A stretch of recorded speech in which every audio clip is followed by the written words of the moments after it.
that if you're leveraged, bad leverage through credit cards, through revolving accounts, you're financing furniture, honestly, you're just almost better just to do anything you can do to get rid of that debt, that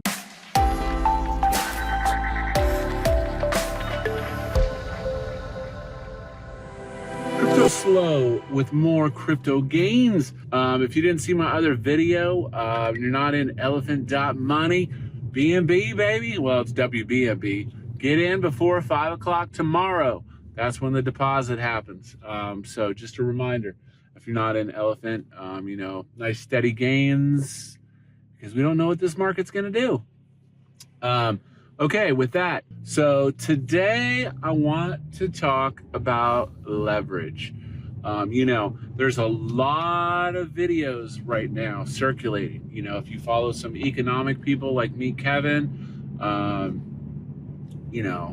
Valuetainment, guys, basically macro analysts that try to see the bigger picture of the economy.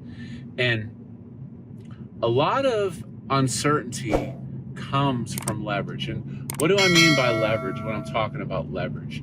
Basically, leverage could be you bought a house and the house payment is too much percentage of your income. So you're leveraged, okay? And the house is a great thing to talk about, because housing prices have been proven to show to be directly correlated to interest rates. So if interest rates would go up 1%, we would most likely see a decrease in housing prices, okay, of 10%. It's a rule of 10, as Kevin, I attribute that to Kevin. So, he was talking about in his video the other, today, it was today or yesterday, but anyways, basically how if interest rates just ticked up like 1 or 2%, you could see a massive crash of everything, and ultimately, that is a message that I want to get to people, is that if you're leveraged, bad leverage through credit cards, through revolving accounts, you're financing furniture, honestly, you're just almost better just to do anything you can do to get rid of that debt, that bad type of debt, the debt that's not earning you money, okay? And actually it can be risky if you're in real estate, if you're over leveraged on, your mortgage versus the rent that you're charging tenants. But one thing's for sure, if interest rates tick up, and then also you have to see the bigger picture too, and that is that, the government is allowing these people to stay in houses and not pay rent, which, I'm sorry, that's absolutely ridiculous, because then the people that own the houses have to pay the rent. There's no free lunch in America. There's no free lunch. It's just irritating, because they're wrecking a secondary market. That'd be like saying that I don't have to pay my bills, and it's just like, you do have to pay your bills. That's what the basis of an economy is people pay their debts.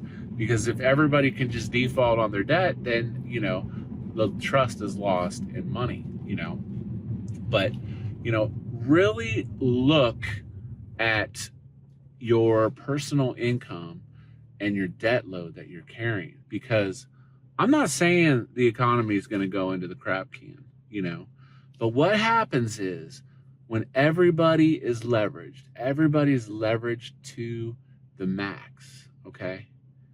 And then things go south, liquidation. Everything gets liquidated. And, that is the deleveraging process. And that's when you'll see, houses going for, 30, 40% off of what they do. Because also part of the deleveraging process is liquidation, consolidation, and then credit tightens up. Now, all of a sudden, the bank won't give you a loan, okay?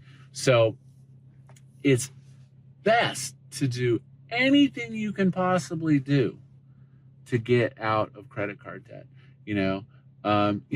Sadly, my parents never taught me money skills at an early age, and things were just kind of a wreck in my 20s and 30s. I just didn't have wealth mindset, or just, how to, if you do buy something expensive, pay cash for it. I call that money under the bridge. There's many things in life, and people will say, well, if you buy nice things, it's not wealth mindset. If you buy nice things and you don't pay cash, then yeah, I think it's bad, because again, you're leveraging yourself again for things. But if you can pay cash for it, enjoy it, because if things go south, you can always sell it, right? But if you are making payments on it, that shit's just gonna get repossessed. So, I just can't stress, especially with these times, with the economy, we just don't know what's gonna happen. I mean, who knows? I mean, the Dow could go to 40,000. It could do something crazy. Probabilistically, I don't think that's gonna happen, because just like yield farms and everything else, it all comes down to liquidity. Once liquidity dries up, the system collapses. Doesn't matter what it is. Doesn't matter what it is. And you just need to keep that in mind, that once that liquidity's gone, yeah, just some crazy shit will happen. Like, I don't know. It's got me thinking about, I'm not worried about affording things. I'm worried about the supply of things. So, I don't know. But one thing's for sure, you want to be prepared if things go south. You want to be deleveraged. You want to be out of debt. And honestly, like, if I taught my kids anything, that would be to avoid debt, bad debt, commercial debt, at all costs. And you'll just be a way healthier person financially as you progress through life. Hope you enjoyed today's video. As always, like, subscribe. This is Cryptoslo. If you're not talking games, then we're not talking